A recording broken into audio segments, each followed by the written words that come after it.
I know. I don't use paper anymore. Music on the news. Not on the iPad. All right. Yeah. Throw the loins. I'm a little verklempt. And Howie, I forgot my stapler.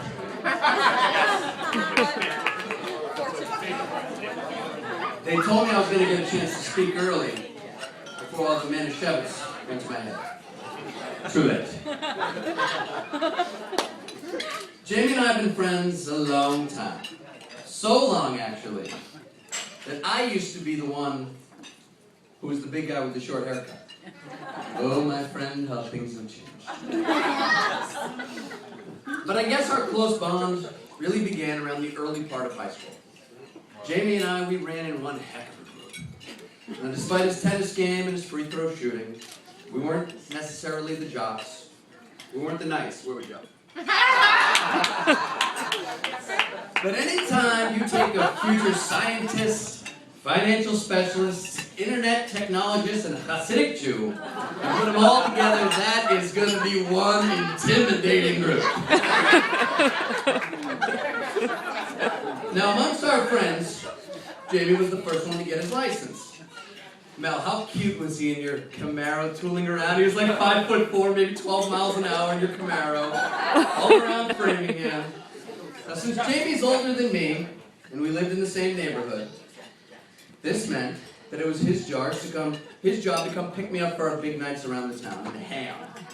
Which also meant, unfortunately, he had to wait for me, because I was never ready. Full disclosure, I tend to run a bit behind schedule. I think Melissa was all stressed out about my tuxedo because I didn't get it till last week. Not to worry, beautiful bride. The tuxedo is safely here, all good to go. I did not appreciate finding out just last night that we weren't doing the cutout butt cheek pants. That was a bit awkward for me and Howie. We had to fix that at the last minute. Howie and I tried them on together. We thought we were good to go. So Jamie would pull into my driveway ready to pick me up, and of course I would not be ready. I'd still be in my towel, all 6'6", 225 pounds, 2% body fat. Relax, Melissa, you're married. Honey, tell them what they're missing.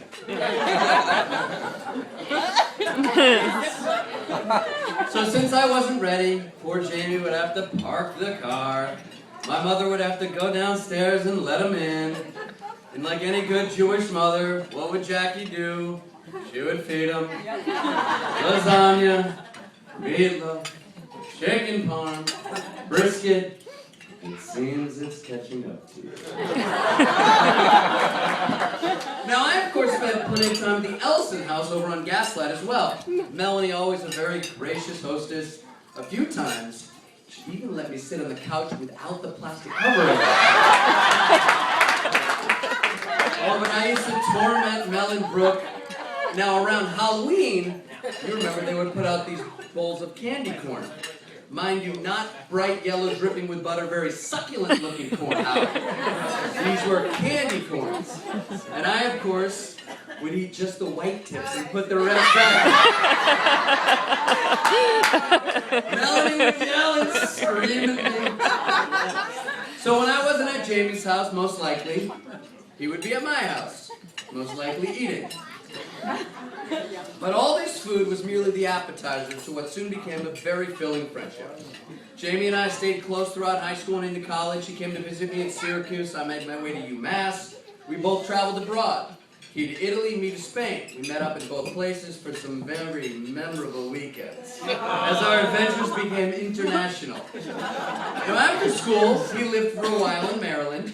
I lived in Virginia, and when I'd visit my girlfriend, now wife, when she was in D.C., we'd usually get together with Jamie. Immediately, Erin saw the same things in Jamie that I did. That big, bright smile, seems to grow through 1996.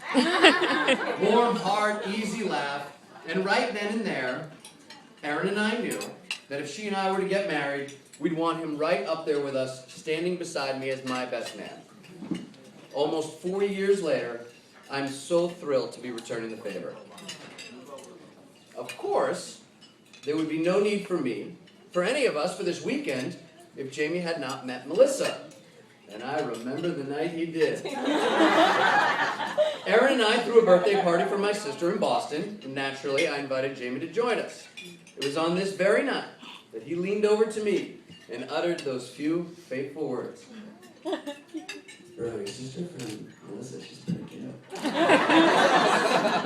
Now, truth be told, I didn't know if this was such a good idea, Jamie and Melissa. First of all, she's named after a hardcore rapper, Siegal. And I was like, dude, you don't even like hip-hop music. She's out of your league. But since Melissa and my sister had grown up together, I knew her a bit. I knew she was a really, really sweet girl. And I wasn't all that surprised that Jamie liked her. As time went on, I could tell they were going to be a pretty good match. And the fact that they were both former Framingham Flyers, I thought for sure we could have the wedding in the calf. Maybe get all free lunches going. Dr. Diggs in her tribal wear would be excellent, right? But just because Jamie and Melissa grew up in the same town, went to the same high school, that doesn't mean that they're necessarily the same person. If we know Jamie, we know he doesn't really have much use for technology. Okay? He doesn't really text, doesn't email outside of work. Melissa, on the other hand, just updated her Facebook status. It says, OMG, Jason giving speech, LOL.